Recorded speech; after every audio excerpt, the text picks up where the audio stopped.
قبیلہ عرب کی ایک لڑکی ایک لڑکے پر عاشق ہو گئی۔ مجاز کا بھوت دونوں کے سر پر سر چڑھ کر ناچنے لگا۔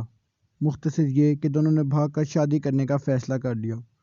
لڑکی نے کہا کہ میرے پاس ایک تیز رفتار اونٹنی ہے، ہم رات کو ندی پار کر کے دوسرے شہر روانہ ہو جائیں گے۔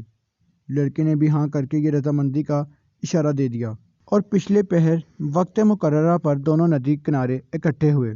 لڑکی بولی، میں اونٹنی پر سوار ہوتی ہوں، تم اس کو نیچے سے ہانکتے ہانکتے ندی پار کرو، پھر اوپر بیٹھ جانا۔ ندی پار کر کے لڑکے نے کہا، مگر ایسا کیوں؟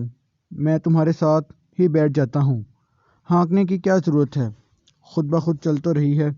لڑکی نے کہا کہ اس کا باپ بھی ہمارا پالتو اونٹ تھا، اس کی عادت تھی کہ وہ بیچ ندی میں جا کر بیٹھ جاتا، پانی دیکھ کر مست ہو جاتا اور مارنے پیٹنے پر بھی ڈھیٹ بنا رہتا۔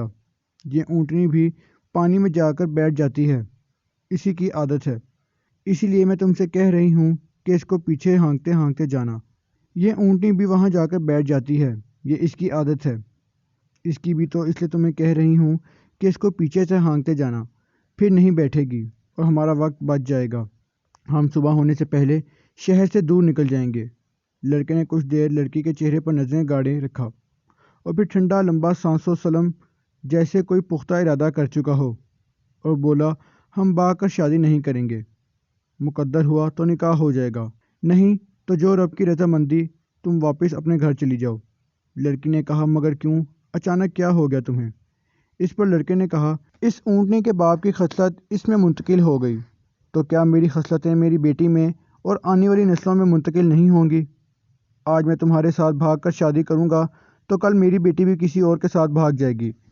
یہ کہہ کر لڑکا پلٹ گیا اور کہا کہ اگر قسمت میں نکاح ہوا تو ہو جائے گا۔ خصلتیں اور عادات نسلوں در نسلوں چلتی رہتی ہیں، اسی لیے بزرگ حضرات کہتے ہیں کہ نسلیں اور ذاتیں معنی رکھتی ہیں۔ اللہ نگہبان۔